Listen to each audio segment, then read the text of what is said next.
Ang layunin ko po dito, Mr. President, ay hindi upang ipagtanggol ang anumang banyagang interes, katulad ng China. Mr. President, may I begin my interpellation by a short manifestation or rejoinder for that matter, considering that my interpellation was cut short yesterday. May I proceed, Mr. President? Mr. President, my interpellation yesterday was not intended to weaken our national position on our sovereignty, on our sovereign rights, but to strengthen it through clarity.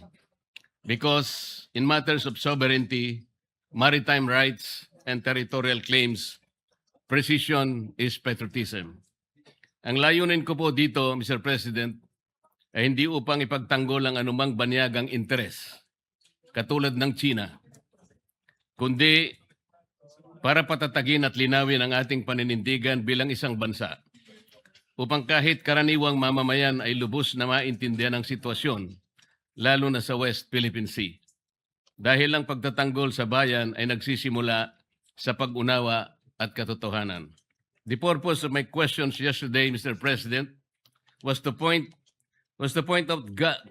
out gaps in our understanding and knowledge of the West Philippine Sea, in that there are key aspects that the arbitral award did not resolve, and that our laws from PD 1596 to RA 9522 and RA 1264 did not address.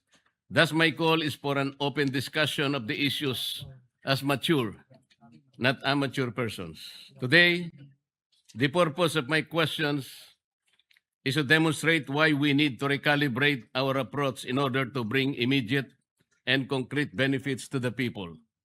Our method must be focused on bringing food to the tables and alleviating the burdens of our people. In his response yesterday, Mr. President, the good senator said the coastline of Kalayaan Island Group has its own baselines and generated an exclusive economic zone. Mr. President, this response violates the arbitral award, which declared in paragraph 626, the tribunal having concluded that none of the high tide features in the Spratly Islands is capable of sustaining human habitation or an economic life in their own, that such features shall have no exclusive economic zone or continental shelf. Kaya po walang feature sa Kalayaan Island Group, Mr. President, that will be able to generate an exclusive economic zone of its own.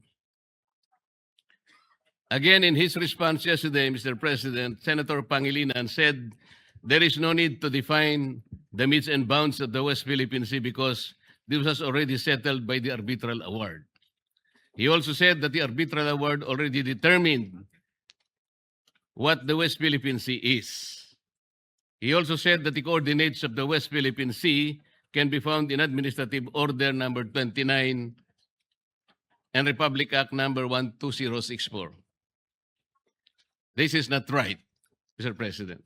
The arbitral award ruled on the exclusive economic zone, not the West Philippine Sea.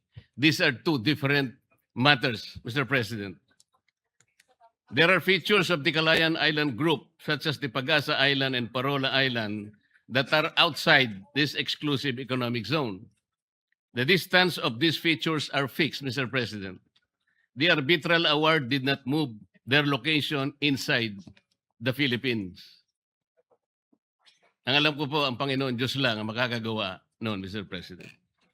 In saying also, Mr. President, that we should just implement the arbitral award without asking questions will mean that Senator Pangilinan will be content with just the EEZ. Kapag ka nagkaganon, Mr. President, we will be abandoning Pag-asa, Parola, Kota, and Lankian features, given that these are outside the exclusive economic zone. Instead of turning back on these features, Mr. President, I call that we study how to include them in the West Philippine Sea without violating UNCLOS.